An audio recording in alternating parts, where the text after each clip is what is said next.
그 다음에 히브리서 9장 22절 제가 먼저 읽고 말씀드리겠습니다. 히브리서 9장 22절 율법을 좇아 거의 모든 물건이 피로서 정결케 되나니 피 흘림이 없은즉 사함이 없느니라. 피가 흘려져야 죄 사함 받을 수 있다고 배웠습니다. 그런데 피를 흘리지 않고도 죄를 사함 받을 수 있는 구절이 있어서 어떤 뜻이 있는지 자세히 알고 싶습니다. 그러면서 창세기 3장 22절 그리고 이제 이사야 6장 6절 7절 이제 그리고 스가랴 그리고 이제 레위기 5장 소제물에 이제 소제물을 이제 하나님께 드려서 축제 받는 거 이제 이런 등등 얘기를 하고 있습니다. 그러니까 분명히 죄는 피가 흘려져야 사해진다고 되어 있는데 성경에 죄 사하는 얘기 같은 것이 나와 있으면서도 꼭 피하고 연결 안 시켜된 구절들이 있다 그 말입니다. 이게 어떻게 된 거냐는 질문입니다. 한번 생각해 보겠습니다.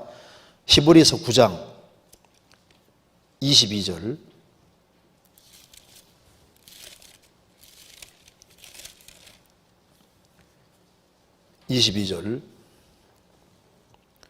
자, 21절 22절부터 읽겠습니다.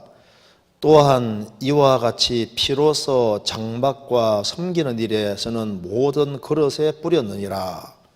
율법을 좇아 거의 모든 물건이 피로써 정결케 되나니 피 흘림이 없은즉 사함이 없느니라. 여기에 왜 율법을 좇아 거의 모든 물건이 피로써 정결케 되나니 이 말을 강조하냐 하면은 하나님께 사용되는 물건들조차도 피를 뿌려서 구별시켰다. 일부는 물을 뿌린 것도 있습니다. 물로 정결한 것도 있는데 대다수의 경우는 다 피를 뿌려서 물건들조차도 구별시켜 사용했다. 이걸 강조하는 이유는 그 뒤를 강조하려고 하는 겁니다.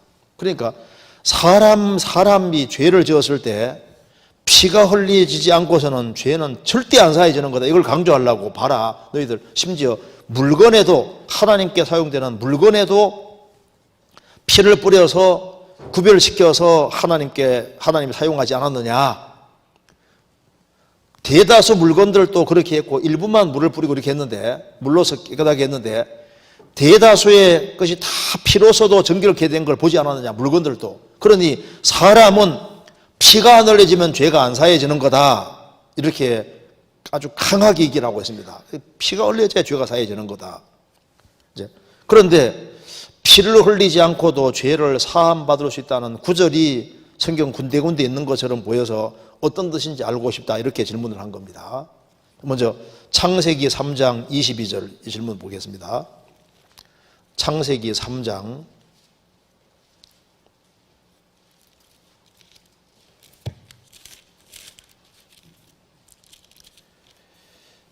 22절 여호와 하나님이 가라사대 보라 이 사람이 선악을 아는 일에 우리 중 하나같이 되었으니 그가 그 손을 들어 생명나무 실과도 따먹고 영생할까 하노라 하시고 24절 이같이 하나님이 그 사람을 쫓아내시고 에덴 동산 동편에 그룹들과 두루 도는 화염검을 두어 생명나무의 길을 지키게 하시니라. 아담 하와가 죄를 짓고 난 이후에 하나님 말씀하셨습니다. 보라 이 사람이 아담이 선악을 아는 일에 우리 중 하나같이 되었으니 우리 중 하나 같다는 것은 삼일체 말하는 겁니다. 성부 성자 성령 우리 중 하나같이 되었으니 삼일체를 지금 말하고 있습니다. 삼일체 하나님처럼 이렇게 선악을 알게 됐는데 하나님은 선악을 알지만은 항상 완전 통제할 수 있잖아요. 인간은 선악을 알지만은 통제할 힘이 없는 겁니다. 선악을 아는 일에 우리 중 하나같이 되었으니 그가 그 손을 들어 생명나무의 실과도 따먹고 영생할까 하노라. 생명나무 실과를 따먹고 영생할까 하노라. 그런데 하나님께서 생명나무의 실과를 따먹기 위해서는 반드시 죽음이 통과되어야 되는 겁니다. 그래서 여기에 24절에 이같이 하나님이 그 사람을 쫓아내시고 죄가 해결 안 된 상태로서 실과 따먹으면 안 되잖아요. 그래서 쫓아내시고 에덴 동산 동편에 그룹들과 그룹 천사들과 두루 도는 화염검 불칼을 두어 생명나무의 길을 지키게 하시니라. 그러니까 생명나무의 실과를 먹기 위해서는 불칼을 통과해야 되는 겁니다. 칼에 맞아 죽지 않으면 못 먹으니까. 여기 이제 생명나무의 실과는 그냥은 못 먹어요. 반드시 불칼에 맞고 죽음이라는 대가가 지불돼야만 생명나무 실과를 먹을 수 있으니까, 인간 스스로 생명나무의 실과를 먹을 수 없으니까 누군가가 대신이라도 불칼에 맞아줘야만 생명나무 실과를 따서 우리에게 먹게 해줄 수 있는 겁니다. 그래서 이 불칼에 맞아주신 분이 누구냐? 그분이 바로 예수님인 겁니다. 그래서 피 흘림이 없은 적 사함이 없느니라. 대신 죽어야만 죄가 사해지고 영생 얻을 수 있으니까, 여기도 이제 생명나무의 실과를 먹을 때는 두루도연 화염검을 맞아야만, 누군가가 대신이라도 죽어야만 그걸 먹을 수 있는 겁니다. 그런데 이 자격이 있는 분은 예수님밖에 없으니까 이 두루도는 화염검에 맞은 분이 누구냐? 바로 예수님인 겁니다. 성경 스가랴 13장 찾겠습니다. 스가랴 13장 7절.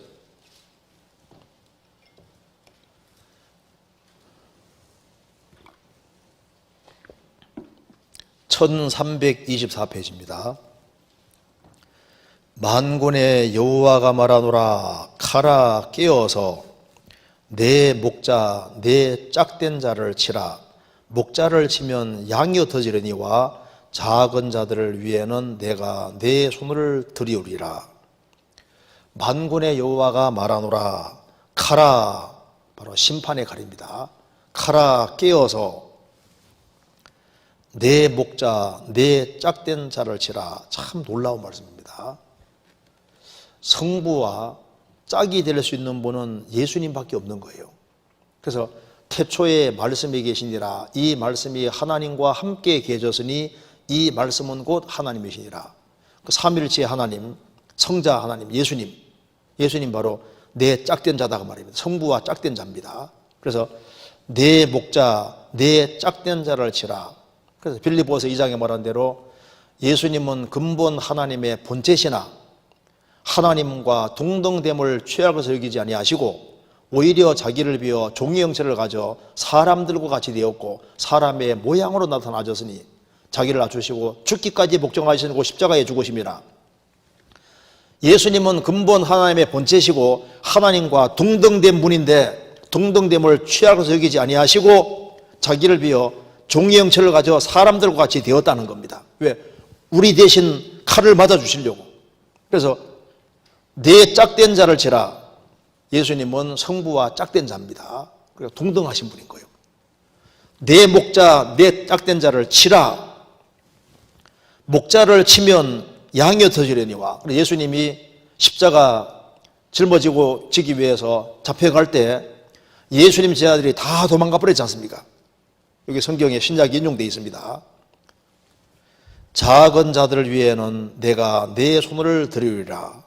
작은 자들이 바로 양입니다. 양. 주님의 양들. 예수님이 끌려가실 때 예수님 제자들이 흩어졌습니다. 그리고 그 예수님의 제자들을 가리켜서 양이라고 하고 작은 자들이라 했습니다. 작은 자들을 위해는 내가 내 손을 들이리라. 예수님이 이제 붙잡혀 갈 때 마치 하나님의 손이 그들을, 예수님 제자들을 흩어버리는 것처럼 보였지만 나중에 어떻게 아시죠? 그들을 다 모아서 그들에게 성령의 능력을 부어주시고 성령을 주시고, 그래서 예루살렘부터 해서 땅끝까지 전 세계에 복음 전해지게 해주신 겁니다. 그래서 두루도는 화염검, 그 사이에 생명과가 있는데 그 생명과를 먹기 위해서, 생명과 먹으면 영생하는 거니까 우리를 영생 얻게 하기 위해서 예수님이 두루도는 화염검 불칼에 맞아주신 겁니다. 그래서 예수님이 대신 죽어서 심판받고 피를 흘림으로 죄값이 지불됐고, 그래서 그를 믿는 자는 누구든지 영생 얻게 해주신 거예요. 그러니까 피 흘림이 없은 적 사함이 없느니라. 그 말하고 똑같지 않습니까? 그 다음에 이사야 6장입니다. 이사야 6장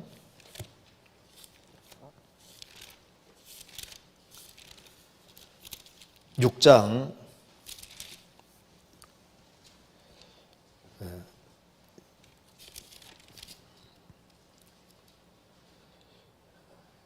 6장 6절입니다. 먼저 5절부터 제가 읽겠습니다. 그때 내가 말하되 화로다 나여 망하게 되었도다. 나는 입술이 부정한 사람이요 입술이 부정한 백성 중에 거하면서 만군의 여호와이신 왕을 배웠음이로다. 때에 그 서랍의 하나가 화조로 단에서 취한 바 핀 숯을 손에 가지고 내게 날아와서 그것을 내 입에 대며 가로되 보라 이것이 내 입에 닿았으니 내 악이 제하여졌고 내 죄가 사해졌느니라 하더라. 내가 또 주의 목소리를 들은 적 이르시되 내가 누구를 보내며 누가 우리를 왜 갈고 그때 내가 가로되 내가 여기 있나이다 나를 보내소서. 여기서 이제 아니 피 흘림이 없으면 죄가 사해지지 않는다고 했는데 여기서는 서랍 하나님을 가장 가까이 섬기는 서랍 천사 하나가 화저로 단에서 취한 숯불을 딱 핀숯을 가지고 이사야 입에 딱 대면서 말하기를 이제 내 악이 제하여졌고 이것이 내 입에 닿았으니 내 악이 제하여졌고 내 죄가 사해졌느니라. 그러니까 피가 죄를 사하는데 핀숯이 입에 닿으니까 핀숯이 너의 악을 죄하고 내 죄가 사해졌다 하니까 이게 이해가 안 된다 그 말입니다. 근데 성경 자세히 읽어야 됩니다. 거기에 6절에 그때 그 서랍 하나가 화조로 단에서 취한 바 핀수 손에 가지고 어디에 단에서 단이 뭐 하는 곳인지 아시죠? 짐승 죽이는 곳이잖아요. 그 단이 바로 십자가 그림자입니다. 그래서 이사야 선지자가 죄를 사함 받는 것도 재단에 주님의 재단에서 양을 죽이는 것처럼 십자가에서 죽는 것에 근거해서 죄가 사해지는 겁니다. 그런데 여기 왜 특별히 여기 화조로 단에서 취한 핀 숯불 하나 가지고 와서 기었고 그걸 가져와서 입에 갖다 대면서 왜 이걸 네 죄가 사해졌고 내 악이 제하여졌고 이것이 입에 닿았으니 내 악이 제하여졌고 내 죄가 사하였느니라 이렇게 강조하냐면 이게 이유가 있는 거예요. 이사야가 말을 아주 잘하는 사람입니다. 그는 자신이 하나님 앞에서 죄를 많이 지었는데 죄를 제일 많이 지은 건 말을 워낙 잘하는 사람이니까 그래서 구약 시대 때 선자 중에서 말을 제일 잘하는 사람 하면 누굽니까? 이사야입니다. 아주 말 주변이 아주 엄청 좋은 사람인 거예요. 성경에서 모세와 아론이 있을 때 뭐라 했습니까? 아론의 말 잘하면 안다 그랬지 않습니까? 말을 정말 잘하는 사람이 아론인데 이사야도 아주 유창한 언변을 갖고 있는 사람입니다. 그래서 만군의 하나님 여호와를 비웠을 때 자신이 죄를 지었는데 특별히 입으로 많이 죄를 지었다는 것을 확실히 깨달은 겁니다. 그래서 5절에 보면은 그때 내가 말하되 화로도 나여 망하게 되었도다. 나는 입술이 부정한 사람이요 입술이 부정한 백성 중에 거하면서 만군의 여호와이신 왕을 배웠음이로다. 자신 가리켜서 나는 입술이 부정한 사람이요 입술이 부정한 백성 중에 거하면서 입술이 부정한 이스라엘 백성이 입술이 특별히 입으로 막 온갖 죄를 많이 지었는데 자신도 입술이 부정한 사람이다. 그러니까 사람이 죄 짓는 것 중에서 특별히 입으로 죄를 많이 짓는데 이사야는 하나님 앞에 딱 섰을 때 자신이 지은 죄 중에서 정말 죄 많은 것이 입으로 이것저것 뭐 하나님에 대해서 이것저것 뭐 많은 걸 얘기를 했는데 입으로 얼마나 죄를 많이 지었는지를 깨닫게 된 겁니다. 그런데 이제 이사야는 선지자로서 이제 하나님 말씀을 전해야 되는 거니까 하나님께서 이제 너는 너 입 가지고 말을 함부로 했는데 이제는 입을 구별시켜서 하나님을 위해 사용되어야 된다는 것을 말씀하기 위해서 특별히 제단에서 핀 숯을 가지고 와서 입에 딱 대면서 이것이 내 입에 닿았으니 내 악이 죄하여졌고 내 죄가 사해졌느니라. 무슨 말이냐면 이게 단에서 가지고 왔고 바로 죄가 사해지는 것은 특별히 십자가의 근거에서 제단의 근거에서 죄가 사해진다는 게 뭡니까? 예수님 피의 근거에서 죄가 사해지는 거고 너의 죄가 사해졌는데 특별히 입으로 지은 죄가 완전하게 죄졌다 그 말입니다. 그래서 입에다가 딱 갖다 댄 거예요. 그러니까 이제부터는 입을 가지고서 하나님 말씀을 전하는 데 사용하라. 그래서 내가 누구를 보낼꼬 누가 우리를 위해 갈꼬 하니까 이사야가 말했습니다. 나를 보내소서. 그래서 이사야 선지자는 오랫동안 하나님의 복음을 힘차게 전하고 나중에 죽을 때 어떻게 죽은지 전성이 나오잖아요. 통나무 속에다가 구멍을 파서 통나무 속에 이사야 선지자 집어넣고 톱으로 썰어서 이사야 죽였다고 합니다. 요한계시록 2장에 보면은 버가모 교회 감독 안디바 죽을 때 노소로 된 쇠 속에 사람을 딱 집어넣고 거기서 끓여서 태워 죽였잖아요. 그럼 거기서 너무너무 고통스러우니까 이제 그 점성 우 그러니까 이제 소가 우하는 우는 소리 그렇게 나게 만들어 놨습니다. 이사야 선지자는 끝까지 하나님 일에 충실을 하고 그 입으로 하나님 영광을 위해 살다가 간 겁니다. 그래서 여기에 제단 숯불을 특별히 입에다가 댄 이유는 그가 모든 죄를 사함 받았지만 특별히 입으로 지은 죄가 사해졌다는 것을 강조하기 위해 이렇게 한 거예요. 무슨 말이 되죠? 그러니까 사함 받는 것은 제단의 근거에서 사함 받는 겁니다. 제단. 그리고 이제 그 다음에 레위기 5장 보겠습니다. 레위기 5장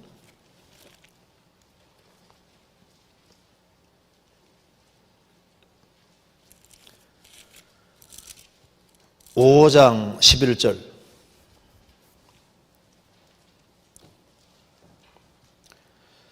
만일 힘이 산비둘기 둘이나 집비둘기 둘에도 미치지 못하거든 그 범과를 인하여 고운 가루 에바 10분의 1을 예물로 가져다가 속죄 제물로 드리되 이는 속죄제인즉 그 위에 기름을 붓지 말며 유향을 놓지 말고 그것을 제사장에게로 가져갈 것이요 제사장은 그것을 기념물로 한 움큼을 취하여 단 위에 여호와의 화제 위에 불사를 지니 이는 속죄제라. 여기 속죄제, 죄를 사하는 제사인데 너무너무 가난해서 죽일 수 있는 그 재물이 아무것도 없는 거예요. 그래서 산비둘기나 집비둘기에도 미치지 못한다 그 말입니다. 그래도 죄는 사함 받아야 되니까 비둘기 살 돈도 없는 사람들, 그런 사람은 하나님께서 그 범과를 인해서 구운 가루 에바 10분의 1을 예물로 가져다가 속죄 제물로 드리라. 그러니까 국물 조금 있지 않습니까? 그걸 가져와 속죄 제물로 드리면은 하나님께서 속죄, 죄를 확실하게 사해 주셨다는 겁니다. 이게 뭘 말하냐면은 구약시대 때 짐승의 피로 제사 드리는 이것도 약속어음이고 구운 가루 에본의 1의 10분의 1도 약속어음이나 마찬가지인 겁니다. 구약시대 때 짐승의 피 자체가 죄를 사하는 건 아닙니다. 그건 다 그림자예요, 그림자. 예수님이 십자가에 죽어서 피를 흘림으로 죄를 사해 줄 걸 전제하고 약속오음 끊는 것이기 때문에 짐승의 피를 통해서 약속오음을 끊는 것인데 짐승의 피 자체는 죄를 사하는 것이 아니라고 성경에 나와 있습니다. 그건 다 그림자고 결국은 예수님 피가 사하는 것이라고 말씀하셨기 때문에 예수님이 피를 안 흘려주면 다 부도나 버리는 거예요. 성경 써보시겠습니다. 히브리서 10장입니다. 히브리서 10장 4절 찾겠습니다. 이는 황소와 염소의 피가 능히 죄를 없이 하지 못함이라. 황소와 염소의 피는 죄를 없앨 수 없다 그 말입니다. 11절 보시겠습니다.